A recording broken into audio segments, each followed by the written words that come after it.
Got to do a little taste test.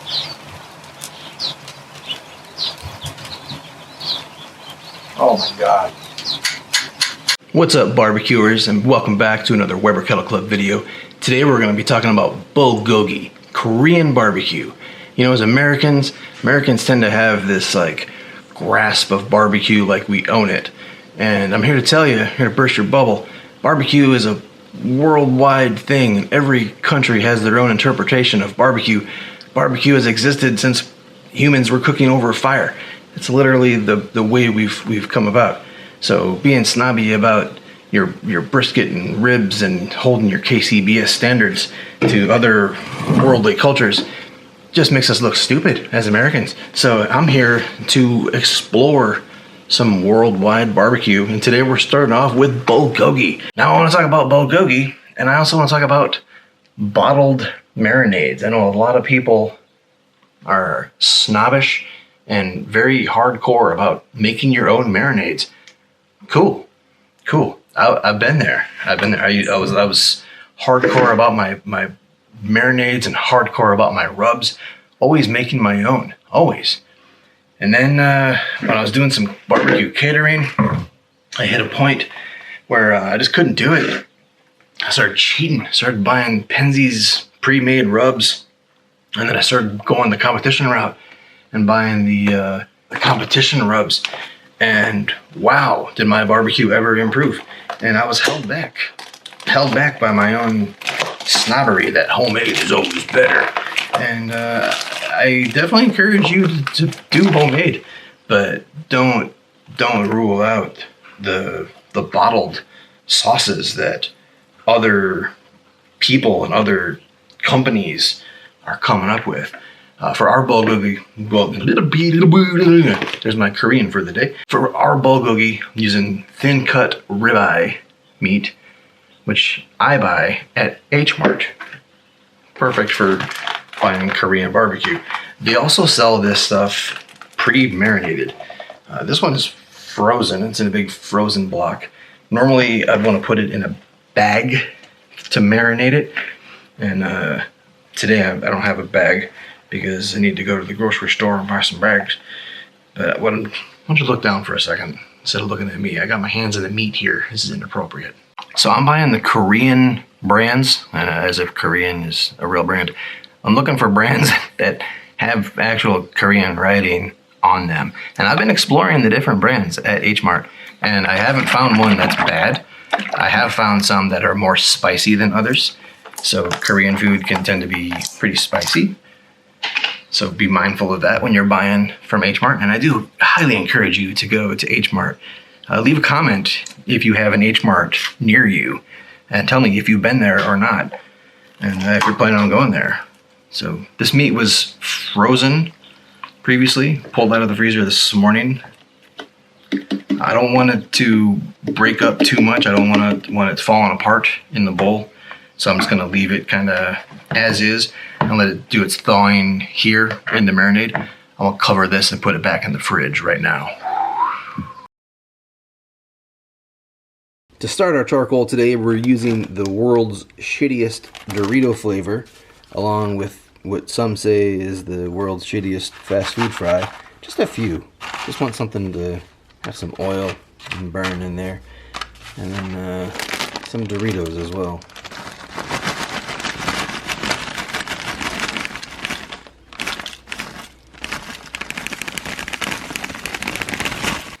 I haven't purchased charcoal lighter additives or starters in years.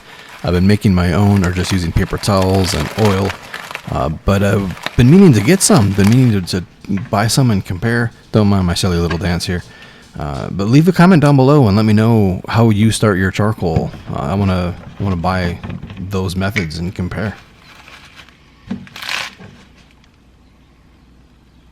If I'm not using chips or Doritos or something, I'm just using paper towel and oil. But with just paper towel, it takes like 5 sheets or so. With some Doritos or chips, it only takes like 2.5, 1.5. I'm also starting to fall out of love with this charcoal. The first couple bags that I had were really, really good. They burned long and hard and hot, and they burned clean and nice. But this last bag that I got, I don't know if it got wet or what, but it just didn't seem to burn as hot or as long as my previous experiences were with the same charcoal. Here what I'm doing is the Ninja heat test. I'm trying to figure out where the hot spots are in the grill by how long I can hold my hand there. If I can hold my hand there for only 1 or 2 seconds, it's very hot. But if I can put my hand there for like 3 or 4 seconds, it's not quite as hot. So. All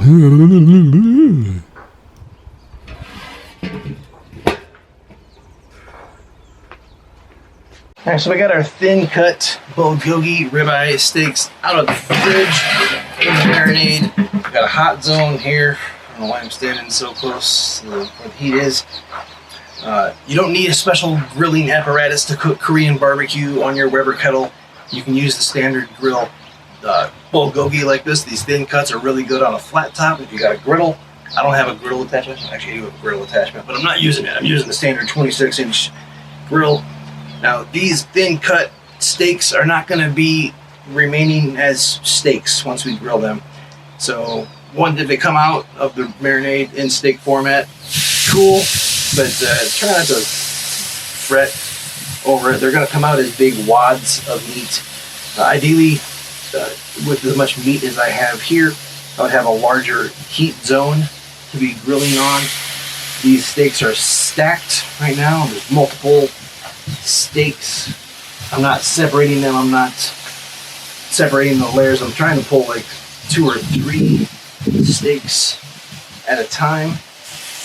Typically, the Bulgogi marinade is made with that Korean pear. It does have some sugars in the marinade. I like to go direct over medium-high heat. You don't need to go super hot because this meat will char and turn black and get nasty. Although a lot of times that flavor is really good with the Korean Bulgogi marinade. I need to wash my hands and get my tongs. Sometimes I like to get fancy. I'll come out here with like a Pyrex dish. I'll put the fresh Bulgogi marinade in there.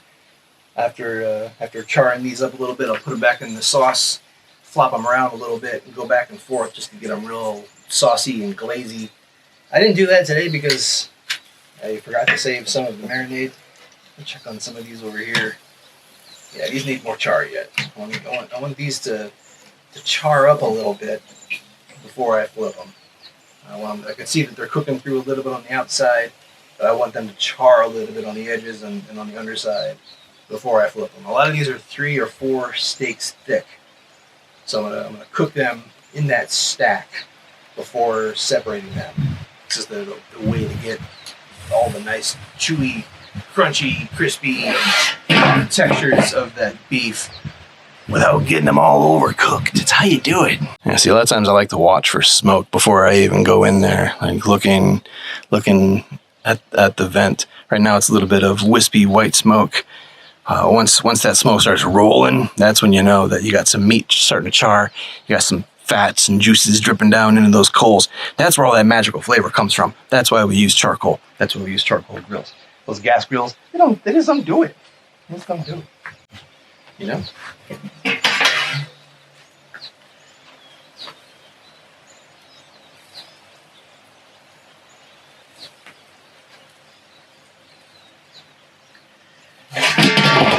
They say if you're looking, you ain't cooking. To that, I reply, eat a dick. I just wanted to peek. Well, I got a spider. That spider's like, get the fuck out of here. It's so hot. It's so hot in this big blue tower. There we go. I got a couple little grill marks. Not really looking for grill marks. I'm just looking for some cooked ready. Yeah, there we go. That's what I'm looking for. I want that on all the pieces. I think you can see that piece right there. This has some nice little colored, little Maillard reaction. That's what we're looking for. These are so saucy. This is some saucy marinade. Oh, there will be meat lost with this method, unfortunately. with the way these thin cut ribeyes, they're sliced super thin, and they don't hold their steak shape. So you end up with little pieces of meat like this, and you're gonna lose some. You're gonna lose some. That's sacrifices to the charcoal gods in the name of flavor, right there. It's a Korean thing, I think, but it has to be done. It has to be done. Don't come at me with your religious things. Don't leave those comments. Like, respect the Korean barbecue religion and just leave it at that, all right? Sacrifice some bulgogis to the Bulgogi god, whatever the Korean gods are. Yeah, I'm just gonna close the lid. Shut the bug up before I get canceled. Oh, I can smell it now. I can smell it now. Let's zoom in on there because I can smell that Maillard reaction going on right now. I want to see it. I want you to see it. I want you to see my burnt meat. Let's get in there.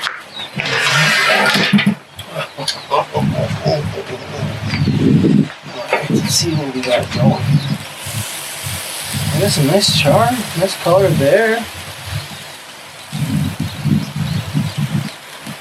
Using some meat stacking techniques here, because I told you before, we're gonna have sacrificial meat. We're gonna lose some meat through the grate. That's just a fact of life with bulgogi on a standard grate. Treat it like a little bit like cheesesteak. Fan it out. That way we can get some color on the edges. We don't lose the integrity too much. Shit won't fall through. It's folded up like a bunch of little labias, you know? There we go. Some fat in there to render out. This is pretty much all cooked and ready to eat. I just want a little more color on it, because color here is flavor. We want that Maillard reaction, a little bit of crispiness. There's lost a piece of meat. I saw it fall down through there. Son of a bitch. So right now you can actually glaze it. You glaze the top with either you got more bulgogi sauce. Don't reuse the raw marinade that we had in here. That raw marinade will get somebody freaking killed. No bueno. Hoisin sauce is really good. Even oyster sauce, if you got oyster sauce. Hoisin sauce is a slam, and you just brush it on the top here. Let it set a little bit. If you want to mix it around, you can. Don't have to. I'm leaving the grill open right now to give the charcoal as much oxygen as possible to ramp up the heat. I'm trying to color the bottom. I'm not so much worried about cooking the meat through on the top right now. I can feel the people commenting like, dude, close your lid, you're letting all the heat escape.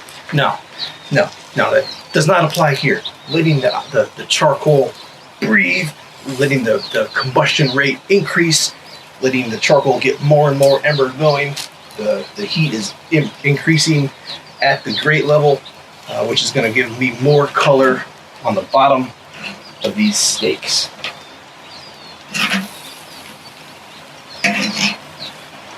Beautiful. Freaking beautiful. We're going to eat this with rice, kimchi, some pickled radish paper, hopefully, in there. Some sriracha. You got to have your hot sauce. But this is a rice dish. You can also make burritos. You can take this and turn it into omelets. Make spring rolls with it. This is one of those meats where you can just cook a shit ton of it and have it left over in your fridge for days. You think turkey is all about the leftovers? No, man. Koreans got us Americans whipped with the bulgogi. Bulgogi is better than turkey on everything. You got spring rolls, you got sandwiches, you got omelets, you name it, bulgogi goes there.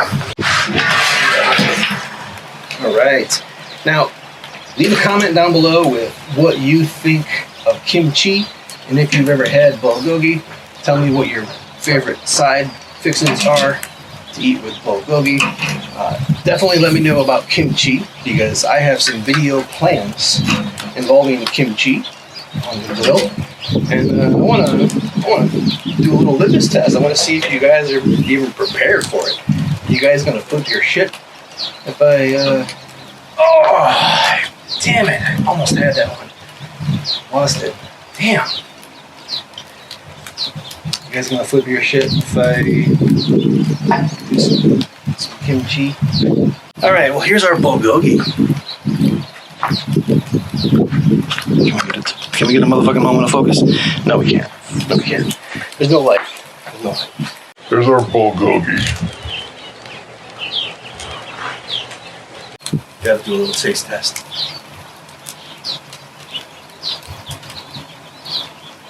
Oh my god.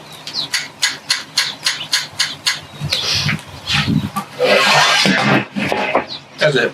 Video's over.